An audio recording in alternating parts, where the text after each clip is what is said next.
Depression and anxiety have been silent symptoms of this pandemic. The family of a young woman who took her life last week wants everyone out there to know who's watching tonight, there is help out there if you need it. Our Kim Powell had a chance to speak to the family, and I cannot imagine, Kim, what this family is going through right now, but grateful that they are speaking up because it can save someone's life who is contemplating suicide.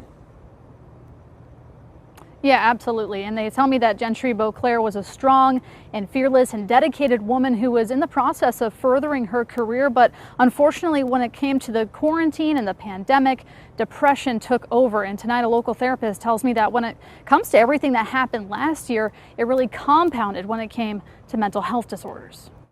It's still surreal. It's, you wake up next to an empty bed and she's not there. Greg Stein was married to the love of his life for 390 days. She had so many quirks and so many just unique things about her that as soon as you met her, you just knew she was different. Last week, Gentry Beauclair took her own life after struggling throughout the last year. Her husband says he watched her mental health snowball in the quarantine. Her vitality was being drained. She was not as enthusiastic. She was tired. She just wanted to sleep, and she wasn't as active. And her best friends noticed her slipping away. When she did reach out to me to hang out with me, a couple of times she postponed and said, "I'm so sorry, I have to work on myself right now. I'm going through things." The more the pandemic unfolded, the worse things got. Ashley Taylor, a licensed therapist, says she's seen new patients come in droves over the last year. Every level, every mental health situation was definitely compounded by this last year.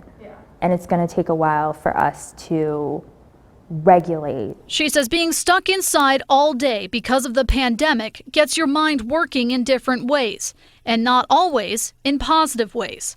But there are signs to look out for if you think someone you know is struggling. Sometimes inability to just carry on a conversation because life is too hard.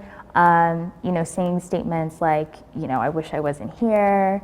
Always take those seriously. Gentry's friend said she opened up recently about drinking more alcohol to cope. And she told me that she was feeling addicted to alcohol and she was using it to for a crutch. Yeah, numb the pain. Now, Gentry's friends and husband want the stigma around mental health to evaporate and for people to know it's okay to not be okay.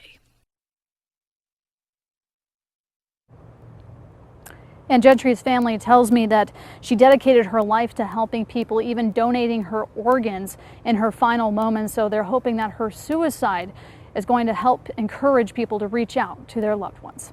Reporting live tonight, I'm Kim Powell for Arizona's Family.